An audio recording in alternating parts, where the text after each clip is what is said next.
உழைப்பு போட்டு ஏங்க இவருக்கெல்லாம் சீட்டு கொடுக்காம போயிட்டாங்களே அப்படின்னு பேசும் பொருள் அதிகமா வரல. இருக்காங்க 1 or 2 இருக்காங்க. ஆனா இங்க ஒரு லிஸ்டே போட முடியும் சார். வினோத் பி செல்வம் மிகப்பெரிய உழைப்பு போட்டார். எஸ்.ஜி. சூர்யா உழைப்பு போட்டார். அமர் பிரசாத் ரெட்டி வேனெல்லாம் வாங்கிட்டாரு. திரு அஸ்வத்தாமன் எல்லாருமே கான்சென்ட்ரேட் பண்ணி சில அதுல யாருக்குமே இவங்க எல்லாருமே ஏமாந்து போயிருக்காங்களே. கார்த்தியாயினி நான் தான் சொல்ல வரேங்க.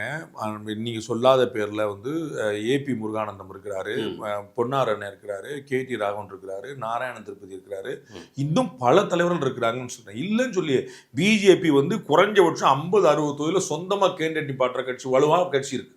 சொந்தமா 50-60 தொகுதியில நல்ல கேண்டிடேட் நிப்பாட்டுவோம் இல்லைன்னு சொல்ல. ஆனால் கூட்டணி என்று வந்தால் விட்டு கொடுக்கத்தான் வேண்டியிருக்கும். அதைத்தான் செஞ்சிருக்கிறாங்க. அண்ணாமலையை ஒட்டுமொத்தமாக டெல்லி புறக்கணித்து விட்டது. அண்ணாமலையுடைய சொல் அங்கு எடுபடல அப்படின்ற பார்வையும் சொல்றாங்களே சார். என்னுடைய இவ்வளவு நேரம் பேட்டி நீங்க திரும்பி பாருங்க, உங்களுக்கு பதில் தெரியும். இதுதான் பதிலா சார்? இவ்வளவு நேரம் பேட்டி நான் அவ்வளவுதான் அதான் சொல்லிட்டு இருந்தேன். நம்ம பேசிக்கிட்டு தருணத்துல பிரதமர் இங்க இருந்தார் சென்னையில. அவரும் அழைச்சு பேசி இருக்கிறார். நீங்க வந்து எந்த கற்பனையில வாழ்றீங்கன்னே எனக்கு தெரியல. பியூஷ் கோயல் வச்சிருக்கிறாரு, பிரச்சார லிஸ்ட்ல நம்பர் 2ல போட்டிருக்காங்க, பிரதமர் கூட்டு பேசியிருக்கிறாரு, ஹெலிகாப்டர்ல வந்தாரு, எல்லாமே பார்த்துட்டு இருக்கிறீங்க.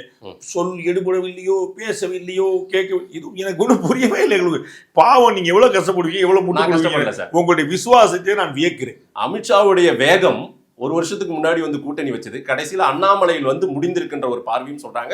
அதுவும் ஒரு பின்னடைவுல தான். அண்ணாமலை அவர்களுடைய மாநில தலைமை மாற்றப்பட்டதை அன்னைக்கே அவங்க சொல்லிட்டாங்க. அன்னைக்கே சொல்லிட்டாங்க அண்ணாமலையே we will utilize in proper way அப்படின்னு சொல்லிட்டாங்க. புதுச்சேரியில 3 நாள பிரச்சாரம் பண்ணார். ஓரங்கட்டப்பட வேண்டிய அண்ணாமலை எதுக்கு பிரச்சாரத்தில் ஈடுபடணும்? தமிழ்நாடு முழுக்க 234 பிரச்சாரத்தில் ஈடுபடுவேன்னு சொல்லியிருக்காரு. நட்சத்திர பிரச்சார பட்டியலில் 2வது பேர் அவர். உங்களுக்கு ஏதாவது புரியுதா? காது ஏதாவது நல்லா புரியுது சார். அண்ணாமலை அவரா வராரா, வாண்டடா அவரை வர வைக்கிறாங்களா, கயிறு போட்டு இழுக்கிறாங்களான்ற பார்வையெல்லாம் கூட சொல்றாங்க சார். நீங்க தான் சொல்றீங்க துரத்தி விடுறாங்கன்னு, நீங்க தான் சொல்றீங்க கயிறு பிடிச்சு இழுக்கிறாங்க. வேற என்ன சார் பர்செப்ஷன் காட்டியாகணும் சார். அண்ணாமலை முற்றுமுதலமா ஒதுக்கிட்டா மாதேஷுடைய வார்த்தைகளை மாதேஷே பார்க்கட்டும். நான் திரும்ப போட்டு அவரை வந்து நீங்க பாருங்க, அவரை துரத்தி விடுறாங்க, பேச்சு எடுபடல, சொல் பேச்சு கேட்கலன்னு நீங்க தான் சொன்னீங்க. கயிறு போட்டு உள்ள இழுக்கிறாங்க நீங்க தான் சொல்றீங்க. வேற அங்க கிரவுண்ட்ல இருக்கிற தொண்டர்கள் அவங்க திருப்திப்படுத்தி ஆக வேண்டிய கட்டாயத்துக்கும் தள்ளப்படுறாங்கல்ல. வர்ற கூட்டணியை அவங்க புரிஞ்சுக்கணும். ஏன்னா வந்து 27 தொகுதி போட்டிடுறாங்க இன்னைக்கு பிஜேபி. நான் சொன்ன மாதிரி 8 தொகுதி குறைஞ்சபட்சம் ஜெயிச்சிரும். மினிமமா 12-15 வரைக்கும் மேல ஜெயிக்க வாய்ப்பு இருக்கு.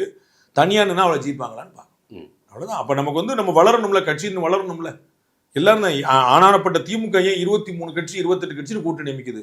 அப்ப தனியா போனா என்ன நிலைமைங்கிற பெரிய கட்சியில யோசிக்கும் போது நம்ம வந்து எல்லாரும் ஒற்றுமையா வந்து ஒண்ணு கொண்டு போறதா விட்டு கொடுத்தா போகணும். விட்டு கொடுத்துருக்காங்க, நான் இல்லைன்னு சொல்ல. அவங்க வந்து சார் 27 அவங்க கேட்டதான் கிடைச்சுன்னு சொல்லவே இல்லையே. 15-16 அவங்க கேட்ட கிடைச்சு, 10 அவங்க கேட்ட கிடைக்கலன்னு தானே சொன்னேன். அவங்க காலையில் வாங்கினீங்கன்னா இல்லையா? அப்படித்தான் விட்டு கொடுக்கணும்னு சொல்ல வரேன். வேற வழி இல்லைன்னு சொல்ல வரேன். கூட்டணி போனா 234 தொகுதியில தனியா போட்டிடுறாரு சீமான், 204 தொகுதியில தனியா போட்டிடுறாரு விஜய். அவங்க சூரியன் தான் யாருமே கேட்கலையே.